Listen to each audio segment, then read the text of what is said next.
ഇന്നത്തെ വിശേഷം ഒരു അയല മുളകിട്ടതാണ്. അപ്പോൾ ഞാൻ ഇന്നാളെ മുറിച്ച അയല മുളകിട്ടത് എങ്ങനെയാണെന്നാണ് നിങ്ങൾക്ക് കാണിക്കുന്നത്.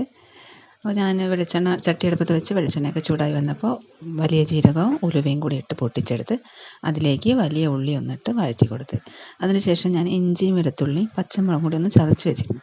അപ്പോൾ അതുകൂടി ഒന്നിട്ട് വഴറ്റി കൊടുത്ത്, അപ്പോൾ അതിൻ്റെ പച്ചമണം വിടുന്ന സമയത്ത് മല്ലിപ്പൊടി, മുളക് പൊടി, മഞ്ഞൾപ്പൊടി അത് മൂന്നും ഇട്ടതിന് ശേഷം ഒന്ന് വഴറ്റിയെടുത്ത് തക്കാളി കൂടി മുറിച്ചിട്ട് പിന്നെ പുളിവെള്ളം കൂടി ഒഴിച്ചു കൊടുത്ത്, അപ്പോൾ നമ്മുടെ ചേരുവ ഇവിടെ റെഡിയായി.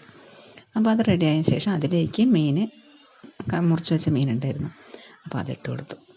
അപ്പോൾ അങ്ങനെ അടച്ചു വെച്ച് വേവിക്കാൻ പോവാണേ. അപ്പോൾ ഇന്ന് ഇത്രയുള്ള വീഡിയോ. അപ്പോൾ എല്ലാവരും സബ്സ്ക്രൈബ് ചെയ്യുക, ഷെയർ ചെയ്യുക. അപ്പോൾ എന്തെങ്കിലും മാറ്റം വരുത്തണം, അങ്ങനെ എന്തെങ്കിലുമൊക്കെ നിങ്ങളൊന്ന് പറയണം കേട്ടോ. അപ്പോൾ ചെറിയ ചെറിയ വീഡിയോസായിട്ട് ഇടുകയാണ്. സബ്സ്ക്രൈബേഴ്സ് ഇല്ല, അപ്പോൾ ഒന്ന് സപ്പോർട്ട് ചെയ്യണേ.